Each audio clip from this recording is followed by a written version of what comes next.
Good afternoon, everybody. I just saw The Exorcist Believer about an hour ago. Recently came out of the theater. Hang on, sorry. I'm trying to remember everything I watched because I'm not posting this review like directly after leaving the theater. I kind of went and got some food after, and then I kind of relaxed before I'm driving to work. But I am gonna say right now, like, when I first saw the trailer for this film, I thought that this was gonna be another cash grab, which it is, by the way. But I thought it was gonna be just another soulless cash grab, where the only new thing that they're doing with the film is that instead of just one girl that's possessed, it's two, and they're possessed at the same time. So this time it's a multitasking demon, right? So I walked into this expecting to hate it, and I will admit, even though I am going to say right now that it doesn't hold a candle to the original film, I don't hate it, or at least I don't hate it as much as I thought I would. So the story is pretty much similar to the original, where these two girls, instead of like communicating with Ouija board, they communicate with they try to perform this like ritual that will allow one of the girls to communicate with her dead mother, and instead they get possessed by a demon. So now the parents the parents of both daughters, they try to do everything they can to save them both. And that's a pretty cut and dry story. They do some things a little bit differently from the original Exorcist film. And honestly, I think that some of it works, some of it doesn't. The actresses who play the girls, Angela, as I was saying, the characters are pretty cool. They're pretty great. The actors who play as the parents in particular, I think that they did pretty good. Like, every time they were on screen, I really believed that they loved their children, and they were like really desperate to get them back, and they were willing to do anything they could to get their souls back. So the actors who played as the adults, I think, did fantastic. The child actors were pretty good. They're a heck of a lot better than a lot of the child actors that I've seen. At least I thought so. Even when they're possessed, they still play it off very good. Obviously, they don't hold a candle to Linda Blair back when she was possessed in the original film. Really, the only character that I didn't really like, to be honest, was the legacy character, Chris McNeil, which I'll get into that later, because I am going to talk about spoilers. I'm not going to talk about every single little thing.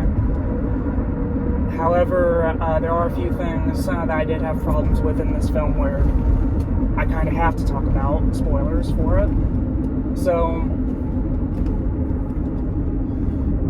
the music was pretty good. It was nice to hear the original Exorcist theme.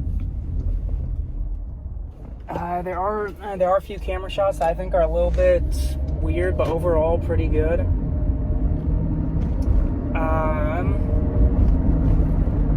There were a few things that I didn't really understand why they made those decisions.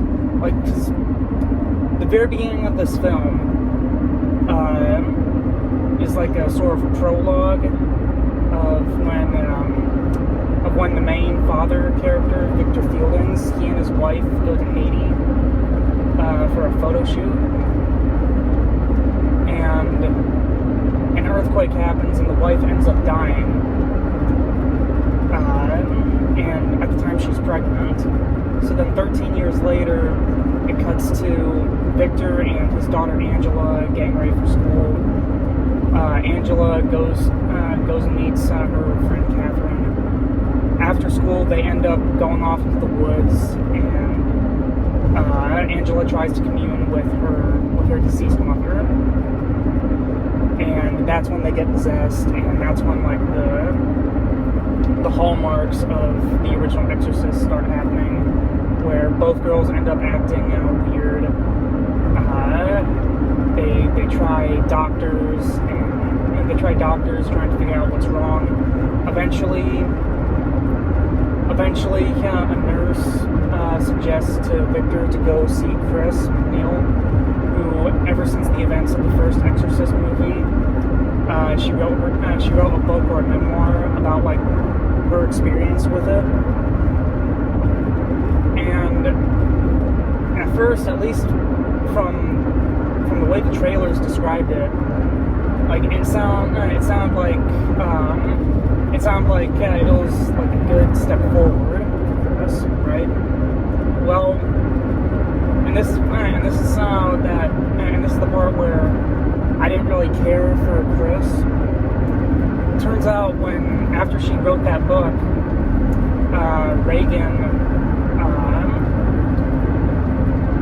Reagan hated her for it.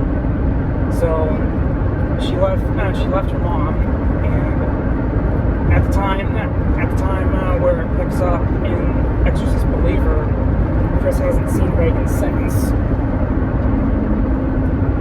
And personally, I feel like that choice was disrespectful to both Chris and Reagan, because I mean, for Chris to publish that book and for Reagan to hate her, at least in my opinion, there's only two ways that could have happened.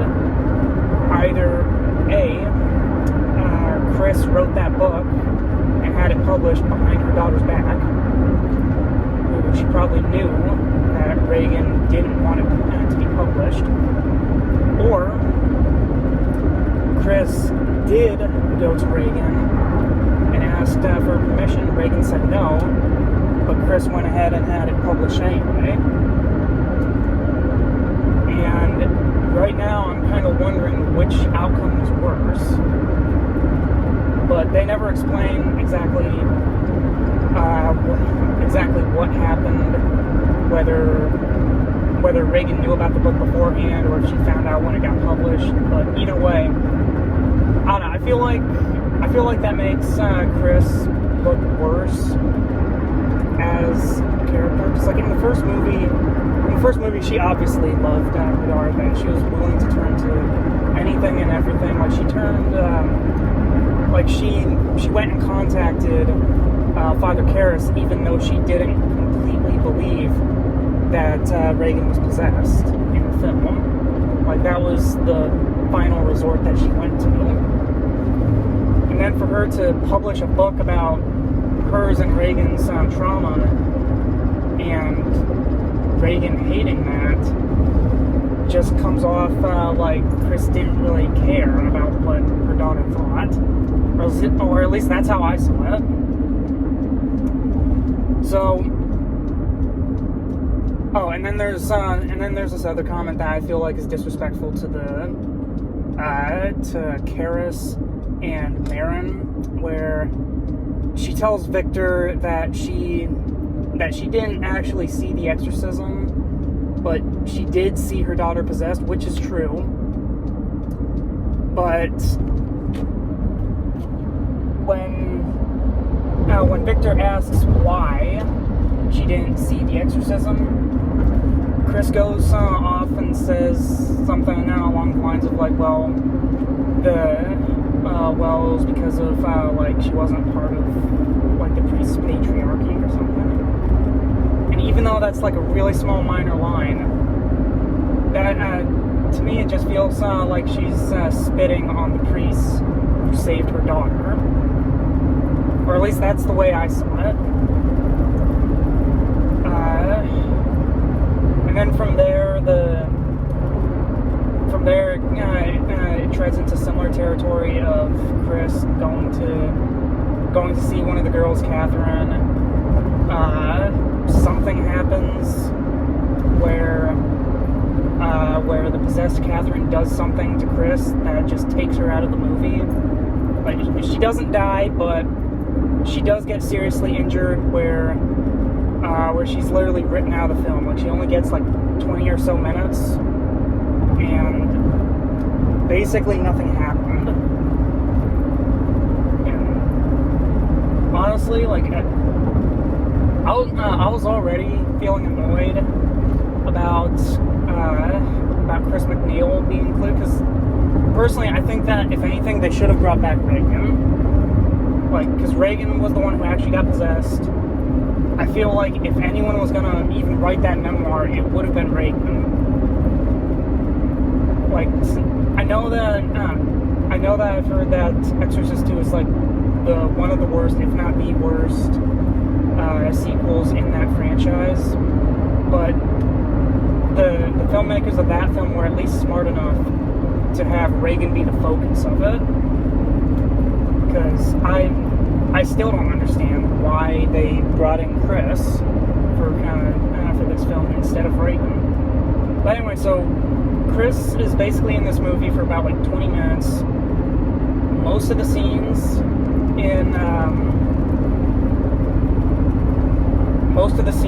that were in the trailer are basically all of Chris's moments. All of them except for like the scene, except like her final like important scene. Which, speaking of, I don't really think it makes sense on how Chris knew that the demon possessing the two girls was the same one who possessed Reagan. Because like even if you're not that religious, I'm pretty sure that it's almost common knowledge that there's hundreds, if not maybe thousands, of demons, right? And the one that's possessing those two little girls just happens to be the one that possessed Reagan back in 1973. But that's the way I saw it. So, anyway, so I didn't really get how Chris knew that the demon possessing the two girls not only knew Chris, but also was the same one who possessed Reagan, or whatever. Turns out it worked anyway. Aside from Chris herself being in the movie, I feel like a couple of the references are a little bit on the nose. Like when the possessed Catherine is talking to Chris and telling her about how like Reagan's burning in hell, like in the trailers. Like immediately after that, she grabs a cross and says to Chris, and I quote, by the way, "Do you want to see your cunting daughter?" And I get that. That's exactly what the demon called Reagan in the first film. But I feel like just saying it here is just too on the nose. But again, that's just me.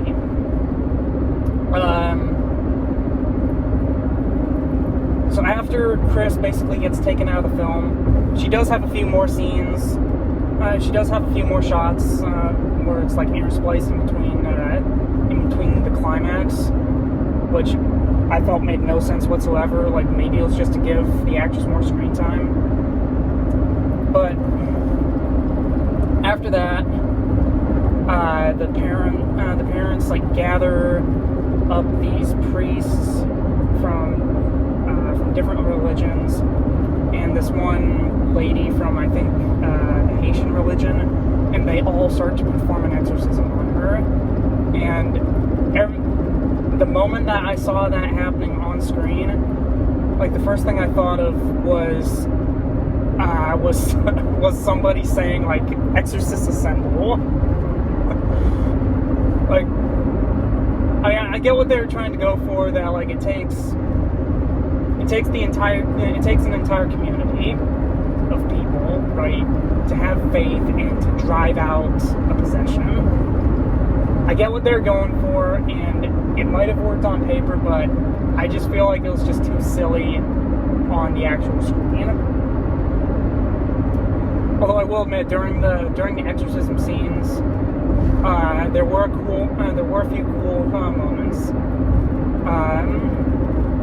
Like I said, I'm not going to spoil everything, so I'm not going to say exactly who it happens to, but there is one figure who does die, just like in the first film, and it's actually done in a way that's pretty disturbing. There is this cool moment where the lady who believes in the Haitian religion, at least I'm pretty sure it's the Haitian religion, she spits onto this fire, and it creates this inferno, and the smoke like actually travels to the center of the room and sort of like dilutes this vapor that was coming out of the girl's mouth.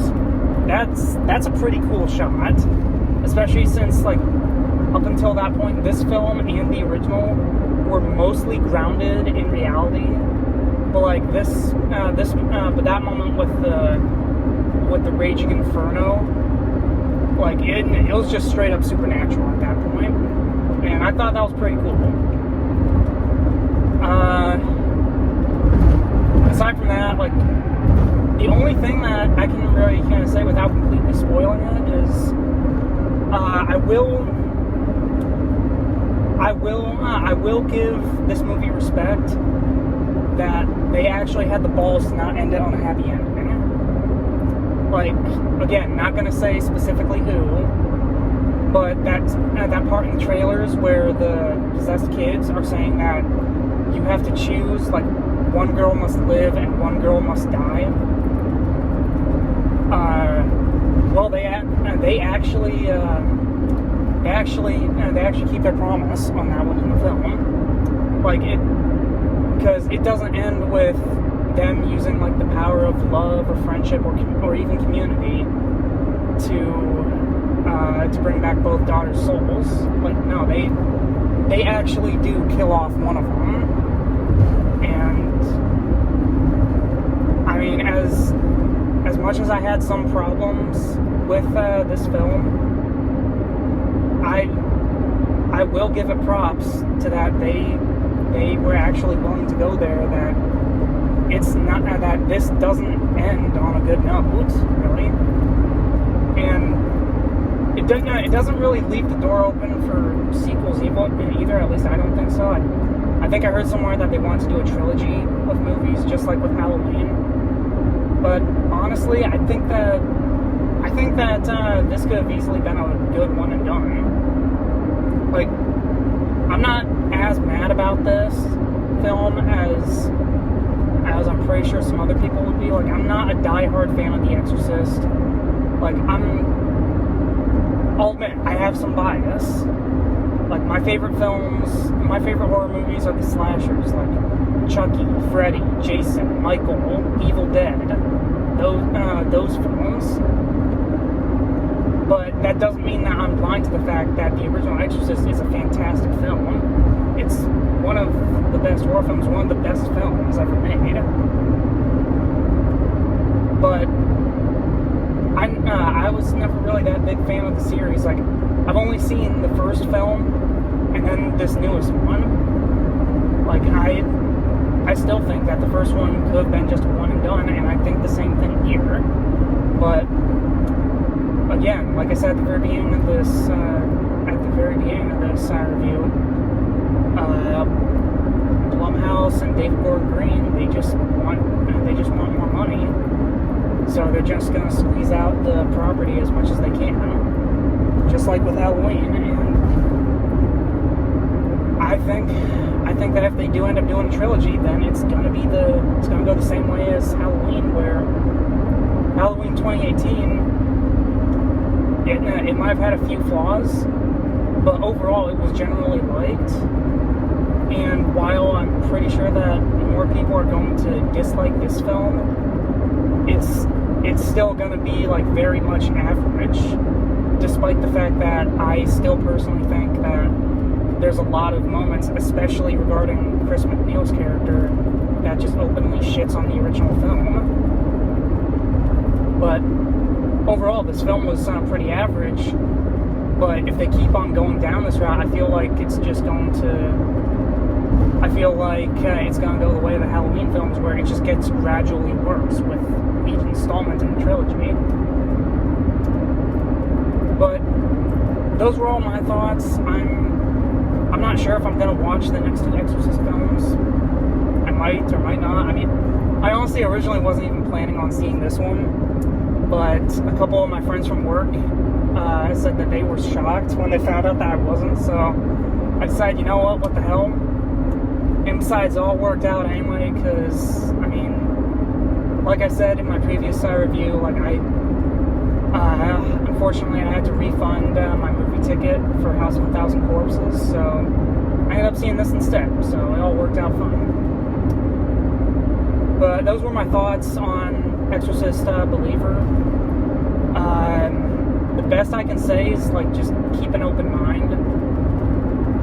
Because if you're a diehard fan of the original movie, like, just know that this film doesn't hold a candle to the original. And I know that I'm pretty sure there's some people who have said, like, you can't really compare the two, but when you slap the Exorcist label on it, you kind of open yourself to be critiqued like that.